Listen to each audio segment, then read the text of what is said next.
I never imagined a quiet Friday evening would become the moment everything in my marriage shifted. But looking back, every red flag I'd brushed aside gathered in one room, under dim party lights, while people sipped cheap wine and laughed too loudly. My name's Ethan. I'm 33. And until that night, I thought my wife, Madison, and I were all right, not flawless, but steady enough that I felt safe with her. We'd been married 6 years, living in a small house outside Chicago, doing the usual things, hosting dinners, showing up to birthdays, keeping the routines couples cling to so they feel connected. But stability can lie. Sometimes it hides the cracks beneath it. The party was at her sister Ava's townhouse, open floor plan, faint vanilla candle smell, gleaming countertops, the whole Pinterest-ready scene. Maybe 20 people were there, most a mix of Madison's co-workers and Ava's artsy circle.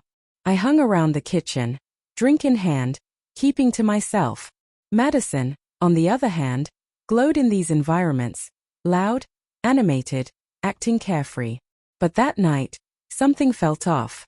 She wasn't just lively, she was almost showy.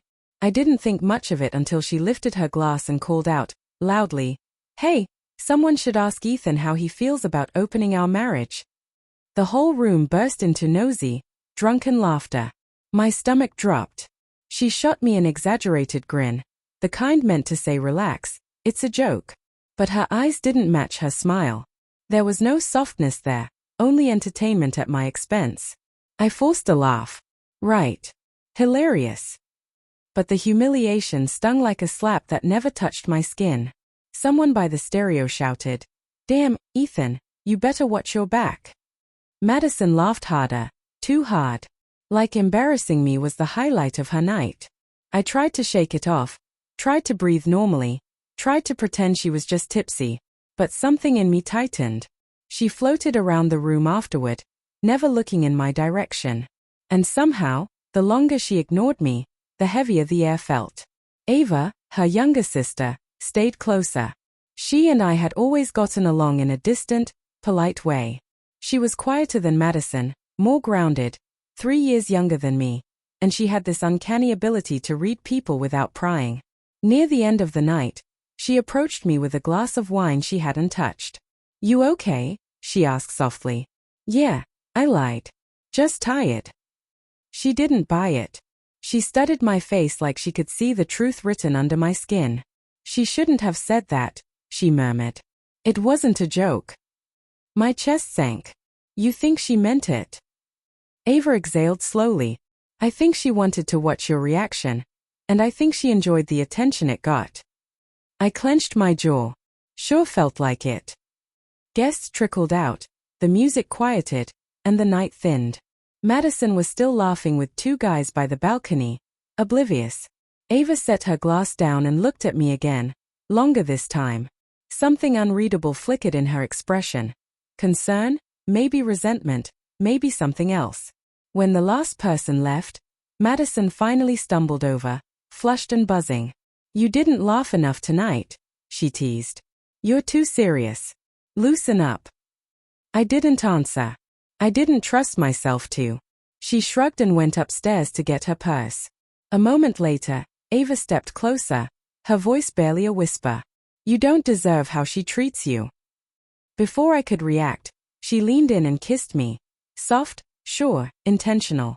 Then she whispered, warm against my ear, "Good. Now you're mine." I froze, not from force, but from the shock of the choice behind it. For the first time all night, someone's actions weren't a joke at my expense. I pulled back. "Ava, what the hell?" She didn't flinch. "The truth," she said. "I've watched her walk all over you for years. She doesn't love you, Ethan. She likes owning you. That doesn't justify." "I know," she cut in quickly. "It doesn't. But I'm done watching her treat you like a prop." My head was spinning. Before I could respond, footsteps sounded on the stairs. Madison came down humming, phone in hand, purse dangling. Ava stepped back instantly, expression blank. "There you are," Madison chirped. "Ready to go? I'm starving. Think we still have pizza at home?" I stared at her, really looked at her. The carelessness, the obliviousness, the way she floated above the damage she caused. Yeah, I said. Let's go. The drive home was silent, the kind of silence that feels like a third person sitting in the car with you, holding all the tension you're not speaking aloud. Madison scrolled her phone the whole time, laughing at TikToks, tapping through messages, completely unaware of the way my hands clenched the steering wheel. No apology. No acknowledgement. Nothing. At home, she tossed off her heels and stretched like she'd just finished a stellar performance. That was fun, she said.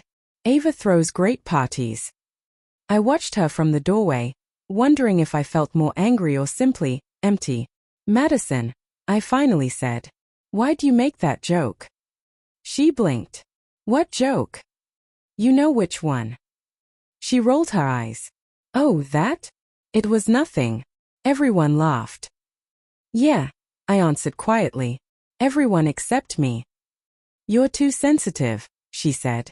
Lighten up. And something in me, something I'd held together for years, gave way. This wasn't humor, I said.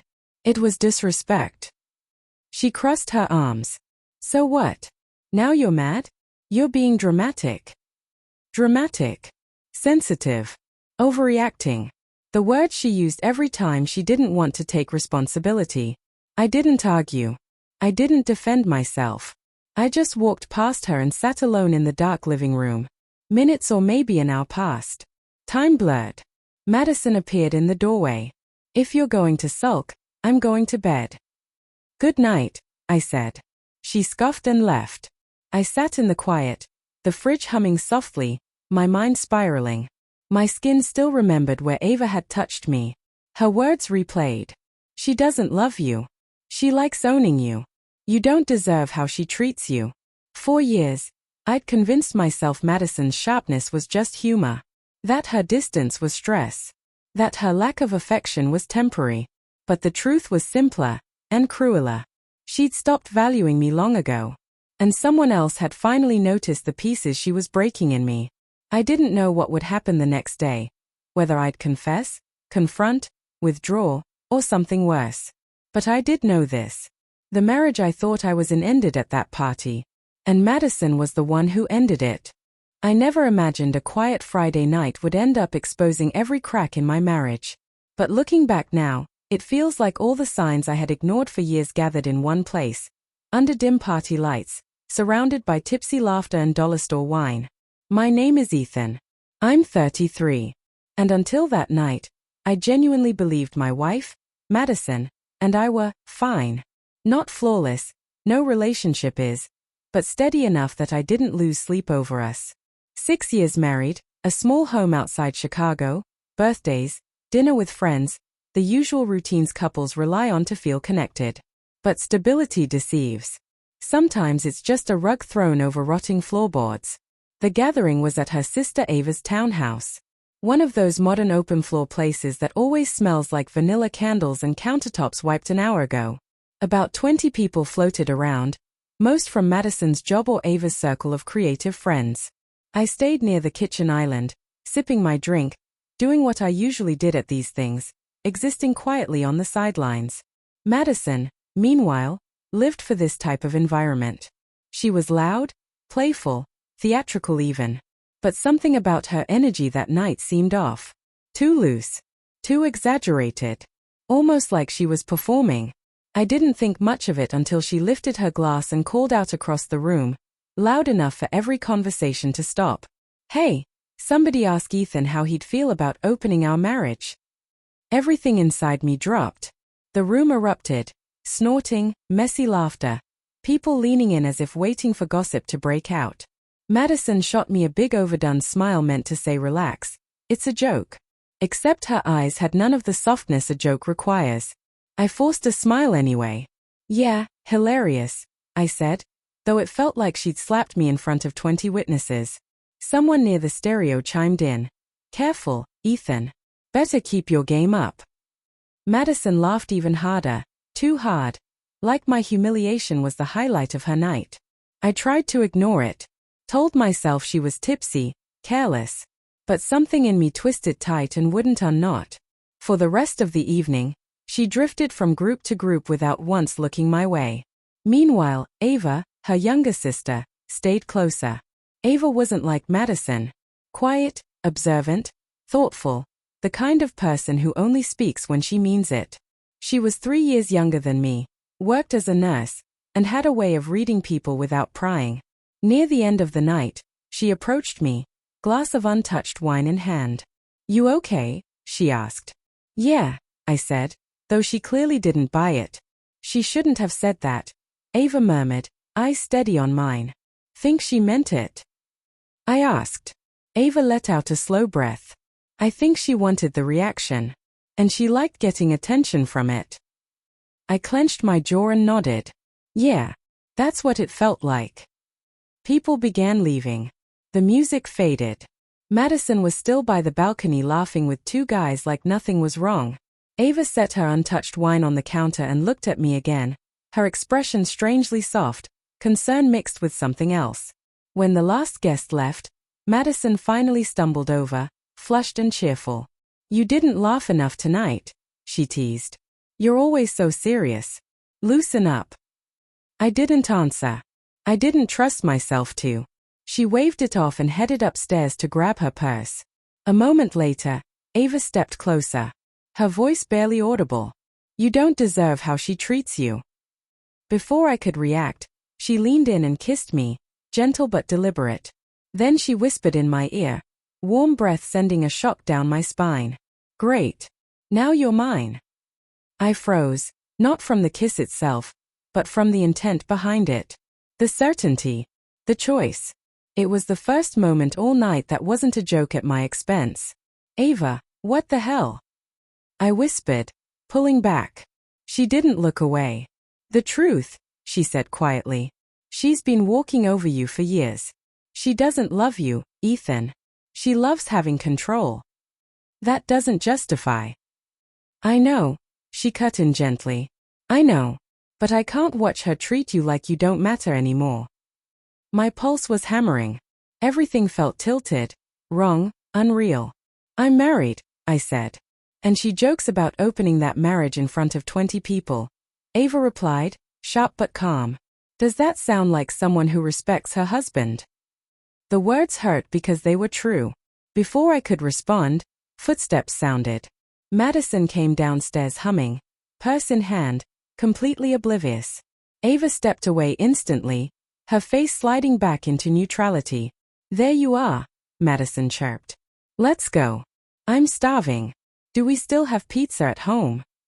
I stared at her, really stared, at how unaware she was of the mess she'd made. "Yeah," I said. "Let's go." The car ride home was suffocating. A silent passenger sat between us, carrying every unsaid thing. Madison scrolled through her phone, laughing at videos, tapping through messages, completely missing how white my knuckles were on the steering wheel.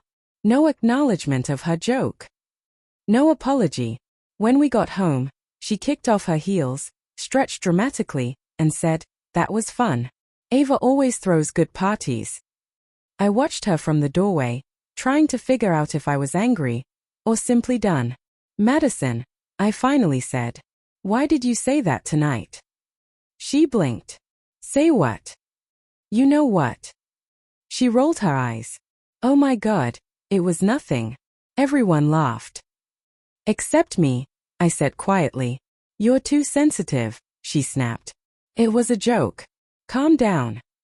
And something inside me, something I'd been holding together with tape and denial, finally cracked. "This wasn't a joke," I said. "It was disrespect. You humiliated me." She crossed her arms. "So now you're mad? You're being dramatic." Dramatic. Sensitive. Overreacting. The usual script she used to dodge responsibility. I didn't fight. I didn't defend myself. I just walked past her and sat in the dark living room. Minutes passed. Maybe hours. Hard to tell. Eventually she appeared in the doorway and sighed. "If you're going to sulk, I'm going to bed." "Good night," I said without looking at her. She scoffed and went upstairs. The house went quiet. The refrigerator hummed softly. My hand still felt warm from where Ava had touched me. Her words echoed over and over in my mind. She doesn't love you. She likes owning you. You don't deserve how she treats you. Now you're mine. I didn't know what she meant by that last part. I didn't know what I was supposed to feel. But I did know this. Madison crossed a line that night, and something in me finally saw it for what it was. For years, I told myself her sharp comments were harmless. Her coldness was stress. Her dismissiveness was temporary. But the truth was simpler. She stopped valuing me long before that party. And someone else noticed the wreckage she had left in me. I didn't know what would happen the next day. Confession, confrontation, distance, something else entirely. But one thing was clear. The marriage I thought I had died in that living room. And Madison was the one who killed it, not Ava.